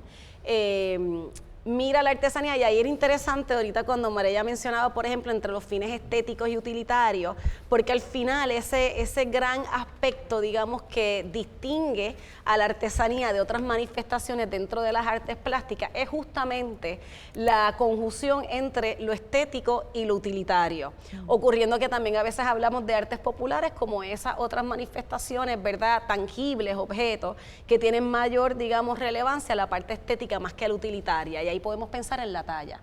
De hecho, es muy interesante porque a mí me parece que objetos, ¿verdad?, artesanales que hoy en día tenemos muy cercanos y con gran valía, en un momento no lo fueron. Dentro de lo mismo, ¿verdad?, luego de, si vemos por ejemplo el documental del Santero con Zoilo Cajiga, vamos a ver ese gran problema dentro de esa industrialización, dentro de ese momento, ¿verdad?, en los 50, en los 60, en los 70, donde comienza entonces ya unas fábricas aquí, comienza una incorporación, una introducción de materiales ya hechos industrialmente, en yeso, en plástico, donde eso se piensa que es lo refinado, que es lo mejor, y entonces sí, esta la otra desvalorización práctica, la desvalorización, claro, de lo que se hace aquí, o sea, es que son unas, ¿verdad?, siguen siendo digamos, unas conversaciones que se han ido dando paulatinamente, o que se siguen repitiendo en ocasiones. Pero en el tema de la ley del fomento, ¿verdad?, de desarrollo artesanal, que de nuevo, todo el trabajo de recuperación, de investigación, de identificación de qué era la artesanía puertorriqueña y de quiénes eran esos grandes artífices de la artesanía puertorriqueña, comienza en el Instituto de Cultura Puertorriqueña, bajo obviamente don Ricardo Alegría Gallardo y Lilian Pérez Marchand, que fue la primera directora del programa de Artes Populares y Artesanías, que hizo una labor encomiable en visitar, ¿verdad?, todo Puerto Rico, identificando a esas personas. Y luego en el 95 esto pasa de nuevo a fomento, con una idea de un artesano o una artesana más es un desempleado o desempleada menos, ¿verdad? Es esa idea profesional que es interesante porque yo no la combato, o sea, yo creo, ¿verdad?, en el trabajo, en la importancia económica del trabajo cultural, y creo que como profesionales del arte y la cultura tenemos de nuevo que poder vivir bien de nuestro trabajo. El tema es cómo podemos compaginar los significados, los valores culturales, históricos, políticos, sociales, históricos de estos productos culturales con su valor económico, que uno no desplace el otro. Porque al final poder hablar de la cultura y de las expresiones, ¿verdad?, culturales desde un aspecto económico es muy importante para ver cómo eso impacta múltiples áreas, digamos, de la vida política, social y humana, pero no es el único valor, ¿verdad? Y ahí es donde está como ese gran proceso de cómo haces ese balance de intereses que tanto nos gusta desde el área, ¿verdad? Eso es el área legal, eso es una frase muy conocida. Claro. Y eso es lo interesante. A mí, por ejemplo, uno de los temas cuando vemos la ley de fomento de desarrollo, la ley para el fomento del desarrollo artesanal, la ley del programa del desarrollo artesanal, que es cómo define artesanía. Voy a aprovechar para leerles algunas cosas. Es un producto hecho en Puerto Rico por una persona que sea puertorriqueña o residente bona fide de Puerto Rico, con materia prima local, normalmente, ¿verdad?, busca que sea noble, que sea mayormente un trabajo manual con un diseño original, que no use patrones o marcas comerciales, y hay unos temas ¿verdad?, de cuáles son las temáticas que se puede utilizar. Yo pienso que realmente las manifestaciones artísticas, ¿verdad?, constantemente están en evolución. Entonces, a mí me parece que hay un tema ahí, por ejemplo, cuando hablamos de materia prima noble, pues fíjate, es interesante porque tenemos las máscaras de papel maché de Ponce, por ejemplo, los Gigantes de Ponce, que no es una materia noble, es papel periódico con engrudo. Lo que pasa es que hay una transformación de ese primer producto que tú ves a ese producto que trabaja, ¿verdad?, con el ingenio humano. A la misma vez interesante porque hay unas nuevas, con todo el desarrollo de industrias creativas, que ya con eso cierro, sería la última ley, ¿verdad?, que me interesa poder traer, que es una ley la ley 173 del 2014, ley para el fomento de las industrias creativas. Ya comienza a haber una nueva discusión, ¿verdad?, donde comienza a verse ya ese tema de cómo trabajamos con la creatividad, la innovación, el arte, cómo trabajamos en la idea de cómo el arte ayuda al desarrollo económico, pero también se sigue centrando en las compañías, en que sean empresas y no solamente en los profesionales, así que eso es un área muy importante de poder, estamos haciendo, ¿verdad? En mi caso estoy ahora mismo inmersa en un proceso de revisión de esa legislación de cara a presentarla al sector para entonces poder presentar un proyecto de ley. Pero justamente uno de las importancias ahí, cuando vemos, por ejemplo, la ley para el fomento de las industrias creativas, es que mira la exportación nada más. Y entonces, de nuevo, así como a veces se invita al capital extranjero para invertir aquí, pues entonces también vemos que a veces un productor local solamente está estimulando la economía, se exporta. No se ve en ocasiones todo ese dinero que se queda en el país dentro de esos distintos pequeños empresarios y empresarias que siguen trabajando en el sector cultural, ¿verdad? Me fui un poco ahí por el tema, ¿no? Pero un poco quería traer, ¿verdad?, estas distintas leyes, que vi que estamos ya cortos de tiempo, entonces traté de acelerar. Quería traer también, ¿verdad?, que dentro de esa formación, ¿verdad?, de primero la DIVETCO y el instituto y demás, a nivel del Estado, está lo que se llama Operación Serenidad.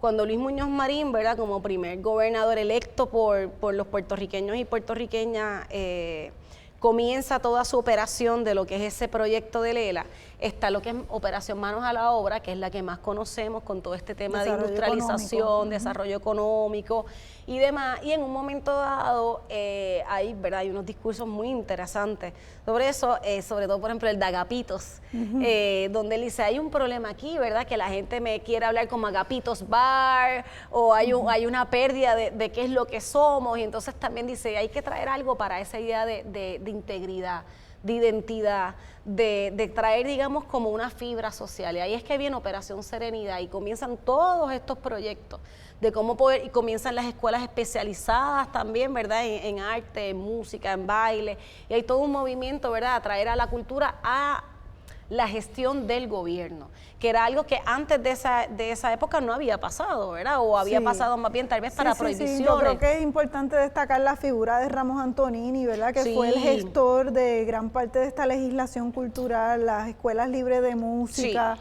Antes del Instituto de Cultura, él propuso él concibió otro concepto institucional para la cultura, que luego no prosperó, ¿verdad? Pero gran parte de la legislación cultural estuvo a cargo de Ramos Antonini. Está como unos distritos culturales en un momento. Y yo creo que es importante destacar esa trayectoria, porque muy temprano en nuestra historia vamos a ver unos esfuerzos de política cultural, incluso cuando todavía a nivel internacional el campo de las políticas culturales no está consolidado, ¿verdad? Hay un proceso de institucionalización cultural que, con sus defectos, porque como hemos hablado, ¿verdad?, esas dicotomías entre la música clásica en Fomento y el Instituto de Cultura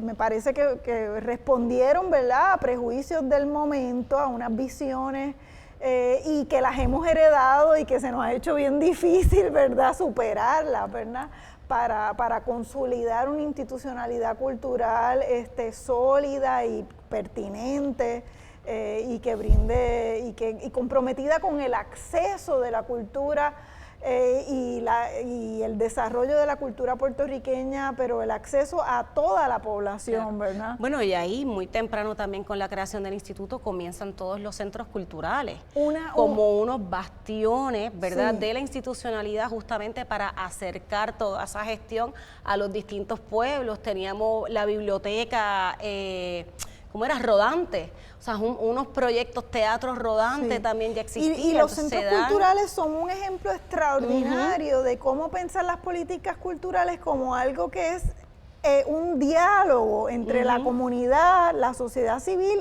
y la institucionalidad pública.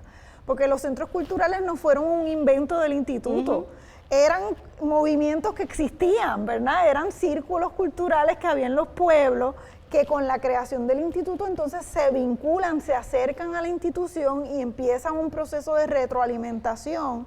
Y es la semilla de lo que vemos hoy en día en Brasil con los puntos de cultura, ¿verdad?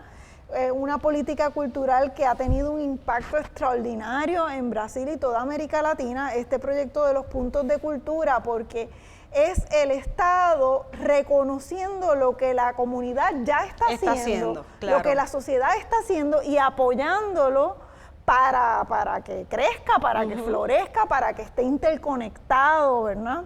Entonces en Puerto Rico hace falta retomar eso. Han habido esfuerzos más recientes de repensar esa institucionalidad cultural, darle nuevos bríos, ¿verdad? Como se mencionó al principio, yo participé de la Comisión para el Desarrollo Cultural.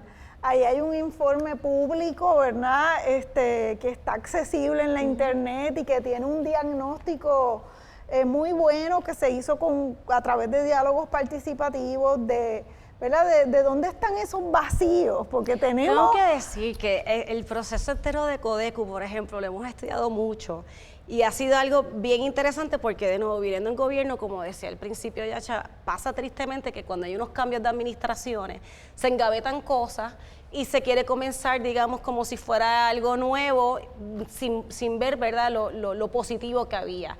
Y es lo que nosotros, por lo menos desde el instituto, hicimos tan pronto llegamos, fue realmente estudiar y analizar Codecu y distintas áreas, manteniéndonos como instituto, no con la nueva institución, ¿verdad?, que se buscaba crear, pero todo lo que podíamos incorporar dentro del modo de gestar y del modo inclusive división interna desde la parte patrimonial, la parte artística, cómo se ha ido incorporando, ¿verdad? Se han ido, el mismo tema de que viniera una división de industrias creativas surge del informe de Codecu, ¿verdad? Y entonces, ¿cómo ha ido dándose ese trabajo? Hay que pensar también que desde el 2016 al instituto le quitaron el 90% de su presupuesto operacional. Sí, esa es la parte de los recursos. Y eso es algo muy importante. Entonces, es como corporación pública, dentro de su ley orgánica, tiene unos mecanismos de generar ingresos propios, pero a modo de multa. Y la experiencia ha sido como eso, es muy engorroso, terminan siendo al final... Realmente ese no puede ser el mecanismo, ¿no? Así que en el instituto, en ese sentido, ha tenido que ser muy activo en buscar fondos externos. Ha sido bien interesante porque si supieras que al principio, 2017, además que tenemos el huracán María, entonces hay como una reconfiguración también de lo que está pasando en Puerto Rico. Hay un proceso de acercamiento con la diáspora que ha sido hermoso y es una de las áreas también como muy importantes que estamos buscando adelantar. Cuando hicimos acercamiento a distintas entidades y fundaciones, sobre todo privadas, no querían realmente en ocasiones darle fondos al instituto por experiencias previas de poca rendición de cuentas o con experiencias que no fueran el ICP y simplemente fuera gobierno. Así que hacer ese proceso de ganar la confianza de fundaciones tanto locales como fuera y sobre todo en muchos casos fondos que estaban congelados, sobre todo, por ejemplo, de entidades como el National Endowment for the Arts, que lo descongelaron y nos han aumentado y poder entonces integrarnos también. Ahora, de hecho, en agosto, por ejemplo, vinieron a Puerto Rico las 3 mayores entidades, el NEA, el NE y el IMLS, que es todo lo que es museos y servicios ¿verdad? de bibliotecas, el NE es todo el tema de humanidades y el National Endowment for the Arts, pues todo lo que es desde Estados Unidos, ¿verdad? El tema de arte y cultura para trabajar directamente con fundaciones, con organizaciones, ¿verdad? Con corporaciones artísticas aquí, con artistas, para ver cómo pueden acceder a mayores fondos. Y eso ha sido también una de las áreas porque ante los recortes presupuestarios ha sido cómo podemos buscar más fondos externos, pero sobre todo cómo hacer más colaboraciones para buscar esos otros peritajes o esos otros pares. Ciertamente hacen de tripas corazones tanto el instituto como las otras entidades públicas en cultura, ¿verdad? Que uno se quita el sombrero, el conservatorio y los museos de música, también. Los museos que son organizaciones sin fines de lucro, pero realmente hay una, ¿verdad?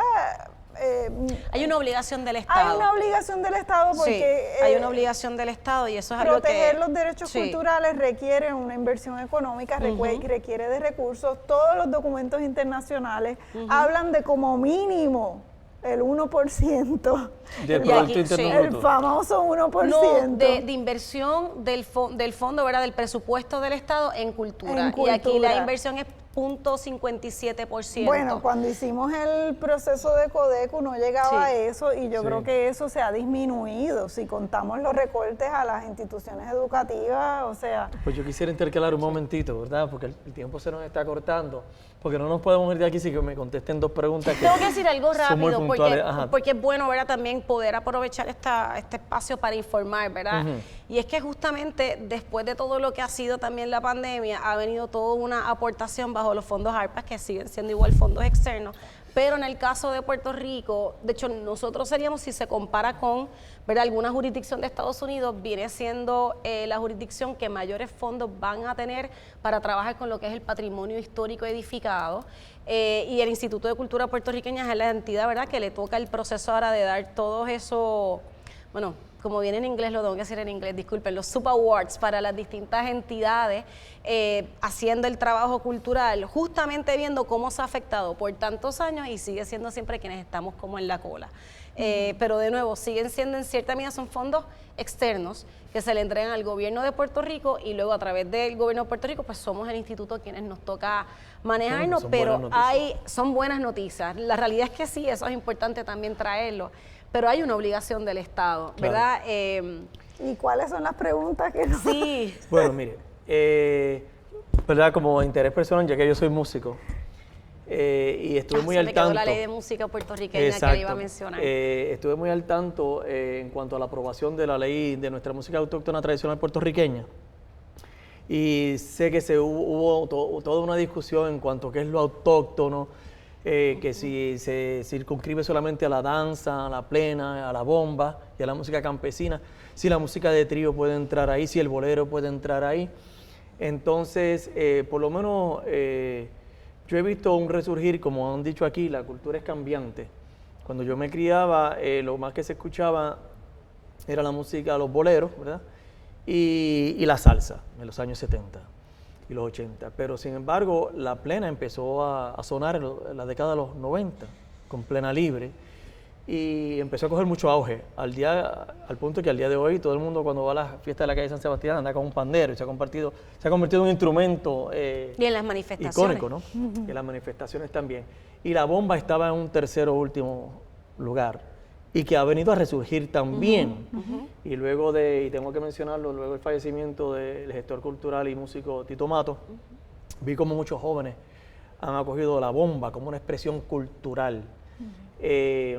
Como el Instituto de Cultura está fomentando, ¿verdad?, todas estas expresiones culturales, cuál es la vida, si alguna, que le queda o tiene la ley de nuestra música autóctona tradicional puertorriqueña. Esa es una pregunta.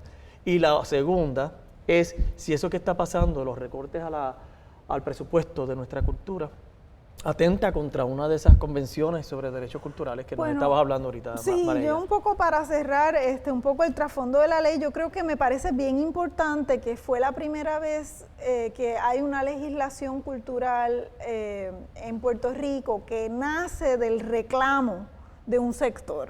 Okay. Es decir, porque toda esta creación de instituciones pues fueron procesos de política pública. Después en Puerto Rico hay mucha legislación cultural irrelevante que nos dice que si el día de la danza, el día de no sé qué, completamente simbólico, pero no tiene garras de promoción ni recursos. Entonces, esta ley respondió ¿verdad?, a las demandas de un sector musical, de la música tradicional, ¿verdad?, que sentían que en el contexto muy particular de las fiestas patronales, claro, que estaban muy fuertes, o sea, gran celebración. Estaban siendo echados a un lado cuando había una cantidad sustantiva de recursos de inversión pública en unos eventos culturales, ¿verdad?, donde no se estaban incluyendo, o entendían ellos que no se estaban incluyendo suficientes músicos. Y eso me parece importantísimo como proceso social, y eso yo creo que tiene mucho que ver con con lo que ocurrió después con la plena y la bomba, es decir, ese empoderamiento de los músicos de la tradición, también de la tradición jíbara, de sentir que ellos merecen, al igual que exponentes de otros géneros, una paga digna. Porque lo que la ley reveló es que la disparidad en las contrataciones y en lo que el Estado invertía y los municipios contrataban era enorme. Y tú tenías músicos de géneros pop que ganaban a lo mejor $40,000 en una presentación y grupos de música tradicional que ganaban 700 o 1,000, ¿verdad? Cuando tenían un montón de integrantes. Entonces esas disparidades no se han subsanado. Wow. Pero yo creo que por lo menos ha habido una exigencia importante, ¿verdad? Y eso lo trajo la ley. Yo creo que la ley por lo menos le dio ese sentido de empoderamiento. Recuerdo al querido Tito Matos, que yo lo entrevisté cuando estaba haciendo una investigación sobre la ley, y me dijo, mira, realmente a mí nunca me han contratado dentro de la ley, pero yo me siento bien orgulloso de que haya una ley que proteja la música tradicional, y la plena está incluida y la bomba está incluida, y ese sentido de legitimidad, ¿verdad? De nuevo, hablando de cómo superar esas jerarquías, ¿verdad? Así es que me parece que tuvo esa importancia. La otra pregunta sobre la... el corte de déjame traer algo de la ley. Okay, adelante, sí. Seguro que sí. ¿Verdad? La ley establece en el instituto esa obligación de fiscalizar la implementación de la ley en los eventos de los municipios, que la idea es que si hay $10,000 o más de inversión pública, o si es un evento del municipio, tenga que tener, es interesante porque es como una participación justa y razonable, ¿verdad? Ese es el concepto que se utiliza. De nuevo, como ocurre y va con el tema de recorte, al principio la ley tuvo una aportación económica al ICP, que con eso es que se contrata, ¿verdad? Eso no es que había una persona al ICP que decía, esta persona sí está en la ley de música autóctona y esta persona no, sino que se contrataban personas dentro de todos estos perfiles, de las mismas personas que estuvieron, ¿verdad? Cabildeando para que se diera la ley, para que luego entonces hicieran el proceso de establecer cuáles son por reglamento, ¿verdad? Estas personas, estas distintas agrupaciones, estos artistas que son la música autóctona. A la misma vez pues había un tema de contratar, ¿verdad? Hay que tener asesoría legal, hay que tener como unos jurados, hay que tener, ¿verdad? Ahí todo un proceso para una vez cada municipio trae esto, o si no lo trae, poder hacer el proceso de fiscalizar el que lo entregó o no, hacer la investigación y demás. Desde el 2016 esa suma nunca se volvió a otorgar al instituto. Y desde entonces un poco quedó a la buena fe, digamos, de los distintos municipios que enviaran esos informes. Justamente le había comentado a María, porque sé que el tema de la ley de música autóctona es una de sus áreas de interés, que justamente con los fondos ARPA, una de las áreas que se trabajó bajo el programa de artes escénicos musicales, que sería dentro del programa del ICP que se trabaja con la ley, es poder volver a contratar distintos profesionales en las distintas disciplinas y áreas para poder de nuevo seguir ejecutando o implementando la ley, ¿verdad? Porque es una gran lucha, es importante a nivel simbólico de lo que significa, sí, pero si no se puede implementar, pues es un gran problema. Pero ¿Sería letra muerta entonces? Claro, sí, pero ahora por lo menos realidad, con estos fondos que siguen siendo, de nuevo, son los fondos ARPA los tenemos por espacio de 3 años. O sea, es que el tema es aquí, y entonces, ¿qué pasa a posteriori? ¿Verdad? ¿Cómo podemos continuar, ¿verdad? con este proceso? Yo creo que no es el mejor mecanismo de política pública esa ley, pero yo creo que tuvo su importancia, y quería terminar diciendo que no solamente por el tema presupuestario, ¿verdad? Pero ese es uno importante. Los derechos culturales nuestros están siendo vulnerados continuamente, tanto en el ámbito educativo, ¿verdad? Porque parte de los derechos culturales incluye, ¿verdad? Esa posibilidad, esa exposición.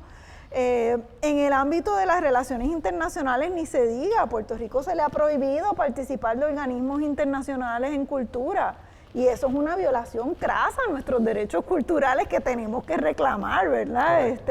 Así es que hay muchos ámbitos en donde nuestros derechos culturales están siendo vulnerados, a pesar de todos los esfuerzos valiosísimos que las instituciones, que el ICP y las Y hay un tema instituciones con el estatus públicas. colonial también, porque obviamente no podemos ser un país firmante y como bien se veía, hay muchas de las convenciones importantes que Estados Unidos no ha firmado No ha o no firmado. ratificado, o que en tiempos recientes bajo la administración de Trump directamente se salió, ¿verdad? Yo Entonces eso... quería recomendarle a los amigos, a las amigas abogadas y abogados que lean un artículo breve pero muy esclarecedor del compañero Efrén Rivera Ramos, que ustedes lo conocen muy bien, en 80 grados sobre los derechos culturales. Es la conferencia que él dio para la Cátedra UNESCO en la Universidad de Puerto Rico y es un magnífico resumen sobre lo que son los derechos culturales y específicamente también la condición, ¿verdad?, de los derechos culturales en el contexto puertorriqueño. Así es que ahí tienen una referencia